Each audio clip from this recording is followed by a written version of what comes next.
हिंदू धर्म ग्रंथों के अनुसार भगवान राम विष्णु के 7वें अवतार थे, जिनका उद्देश्य पृथ्वी पर धर्म की स्थापना करना और मानव जाति के लिए आदर्श जीवन का पथ प्रदर्शित करना था। ये कहानी सरयू नदी के किनारे बसे कोसल राज्य से शुरू होती है, जिसकी राजधानी अयोध्या थी। यहाँ के प्रतापी राजा दशरथ, जो इक्ष्वाकु वंश के तेजस्वी शासक थे, की 3 पत्नियां थीं, कौशल्या, कैकेयी और सुमित्रा।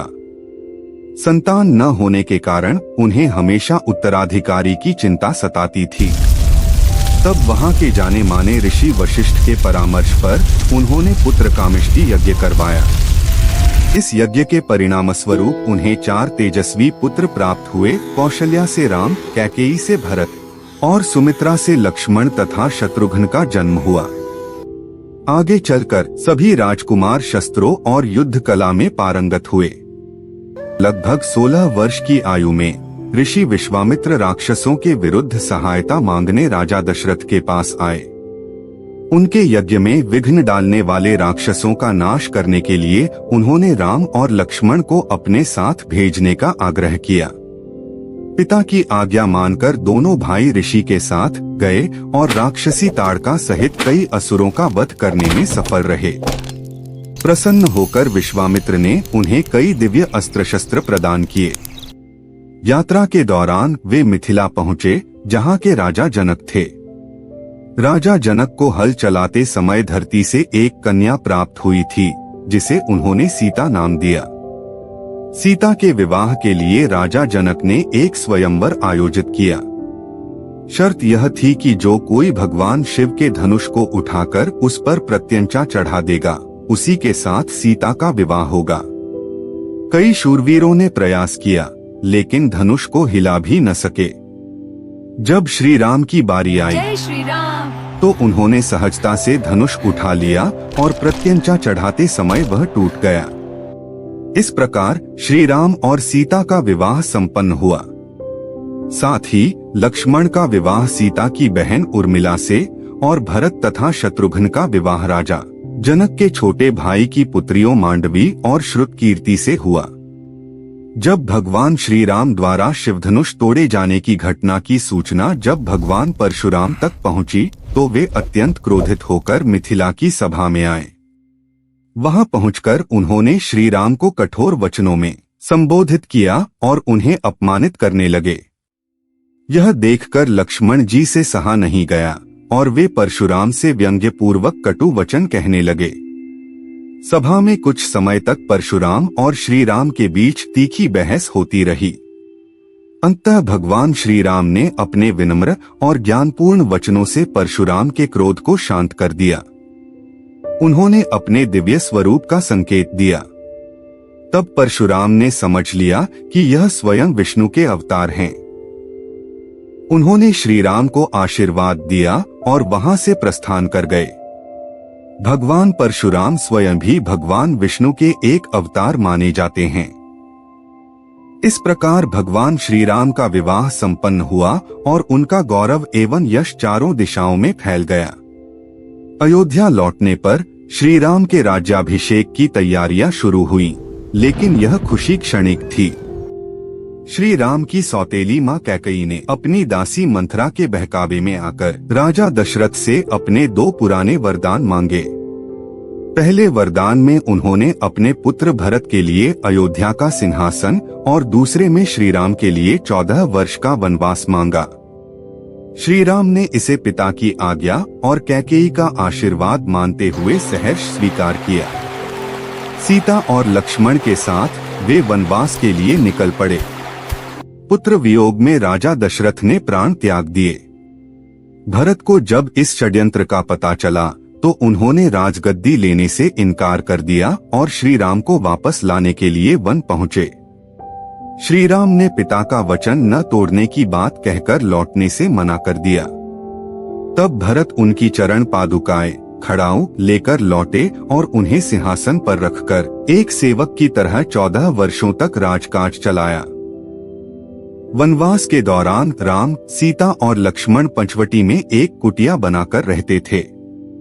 एक दिन लंका के राक्षस राजा रावण की बहन शूर्पणखा ने श्री राम को देखकर उन पर मोहित होकर विवाह का प्रस्ताव रखा। मना करने पर उसने सीता पर आक्रमण कर दिया, जिस पर लक्ष्मण ने क्रोधित होकर उसकी नाक काट दी। अपमानित शूर्पणखा ने रावण को उकसाया, जिससे रावण ने सीता हरण की योजना बनाई। रावण ने राक्षस मारीच को मायावी स्वर्ण मृग बनाकर कुटिया के पास भेजा। सीता ने उस हिरण को देखकर श्री राम से उसे पकड़ने का आग्रह किया। श्री राम हिरण के पीछे गए और उसे बाण से मार दिया। मरते समय मारीच ने श्री राम की आवाज में जोर से विलाप किया। सीता ने यह सुनकर लक्ष्मण को श्री राम की मदद के लिए जाने को कहा। लक्ष्मण ने कुटिया के चारों ओर एक सुरक्षा रेखा, लक्ष्मण रेखा, खींच दी और अनिच्छा से चले गए। योजना के अनुसार रावण एक साधु के वेश में कुटिया पहुंचा और भिक्षा मांगी। जब सीता लक्ष्मण रेखा के बाहर आई तो रावण उन्हें बलपूर्वक पुष्पक विमान में बिठाकर लंका ले गया। आकाश मार्ग में जटायु नामक वृद्ध पक्षीराज ने सीता को बचाने के लिए रावण से युद्ध किया, लेकिन रावण ने उसके पंख काट दिए। वन में राम और लक्ष्मण को जटायु घायल अवस्था में मिले, जिन्होंने रावण द्वारा सीता हरण की सूचना दी और वहीं प्राण त्याग दिए। सीता की तलाश में वे किष्किंधा पहुंचे, जहां उनकी भेंट हनुमान और वानरराज सुग्रीव से हुई। श्री राम ने सुग्रीव को उनके भाई बाली से मुक्त करवाकर किष्किंधा का राजा बनवाया। मित्रता के वचन को निभाते हुए सुग्रीव ने सीता की खोज में अपनी विशाल वानर सेना को चारों दिशाओं में भेजा। हनुमान के नेतृत्व में दक्षिण दिशा गई वानर सेना ने समुद्र तट पर पक्षी संपाति से यह जानकारी प्राप्त की कि रावण ने सीता को लंका में रखा है। तब जामवंत ने हनुमान को उनकी अद्भुत शक्तियों का स्मरण कराया। अपनी शक्तियों को याद कर हनुमान ने एक विशाल छलांग लगाई और समुद्र पार करके लंका पहुंचे। लंका की सुंदरता और स्वर्ण नगरी को देखकर हनुमान ने अपना रूप छोटा कर लिया और द्वार पर बैठी राक्षसी लंकाधिनी को हराकर नगर में प्रवेश किया। गहन खोज के बाद उन्होंने सीता को अशोक वाटिका में पाया, जहां वे राक्षसियों से घिरी अत्यंत दुखी अवस्था में थीं। हनुमान ने एक पेड़ से नीचे उतरकर सीता को श्री राम की अंगूठी दी और उन्हें श्री राम का हाल बताया। सीता ने उन्हें अपनी पहचान के तौर पर अपना कंगन दिया और उन्हें जल्द वापस ले जाने का संदेश दिया। इसके बाद हनुमान ने भूख लगने पर अशोक वाटिका को बर्बाद करना शुरू कर दिया। उन्होंने रावण के कई सैनिकों और उसके पुत्र अक्षय कुमार को मार डाला। अंततः रावण के ज्येष्ठ पुत्र मेघनाद ने उन्हें ब्रह्मास्त्र के प्रयोग से बंदी बना लिया। हनुमान को रावण की सभा में लाया गया, जहां उन्होंने निर्भीकता से श्री राम का परिचय दिया और रावण को सीता को लौटाने की चेतावनी दी। क्रोधित रावण ने उन्हें मृत्युदंड देने का आदेश दिया, लेकिन रावण के भाई विभीषण ने नीति का हवाला देते हुए दूत को न मारने की सलाह दी। इसके बजाय रावण ने वानर की पूंछ प्रिय होने के कारण हनुमान की पूंछ में तेल में डूबा कपड़ा बांधकर आग लगाने का दंड दिया। पूंछ में आग लगते ही हनुमान ने बंधन मुक्त होकर पूरी सोने की लंका को जलाकर भस्म कर दिया। इसके बाद उन्होंने अपनी पूंछ की आग समुद्र में बुझाई और श्री राम के पास लौटकर सीता का समाचार दिया। सीता का समाचार मिलने के बाद श्री राम और वानर सेना के सामने सबसे बड़ी चुनौती समुद्र पार करने की थी। श्री राम के बार बार निवेदन करने पर भी जब समुद्र देव ने रास्ता नहीं दिया, तो श्री राम ने क्रोधित होकर धनुष पर बाण साधा। भयभीत होकर समुद्र देव प्रकट हुए और उन्होंने सलाह दी कि वानर नल और नील के स्पर्श से पत्थर पानी पर तैर सकते हैं।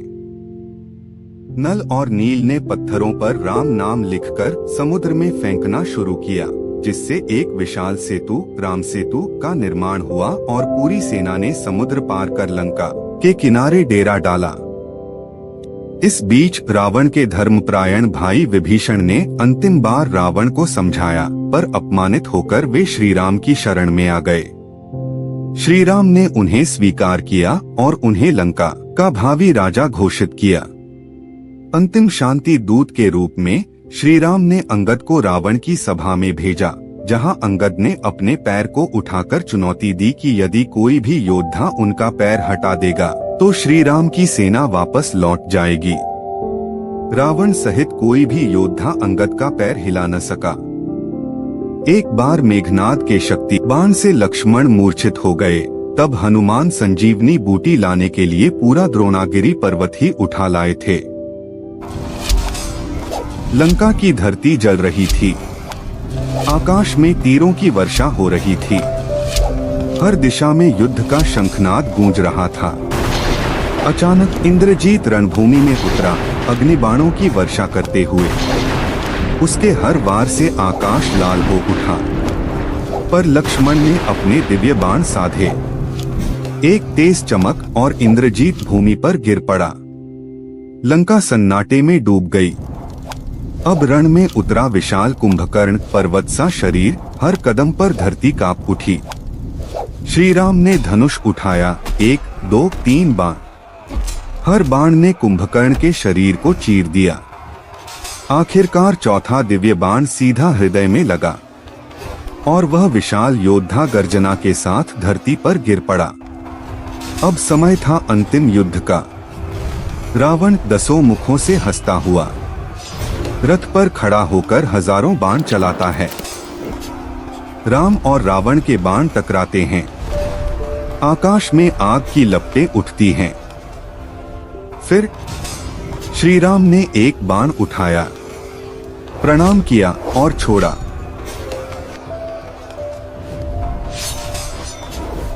वह बाण सीधा रावण की नाभि में जा लगा। रावण गर्जा, डगमगाया और लंका की धरती पर गिर पड़ा। युद्ध समाप्त हुआ। सीता माता को मुक्त किया गया। उन्हें सम्मान पूर्वक लंका से लाया गया और फिर श्री राम जी, लक्ष्मण जी और माता सीता जी वनवास पूरा कर अयोध्या लौट आए और पूरा नगर दीपों से जगमगा उठा। और तभी से हम सब इस दिन को दिवाली के रूप में मनाते हैं, दीप जलाते हैं और पटाखे फोड़कर अपनी खुशी जताते हैं। हैप्पी दिवाली।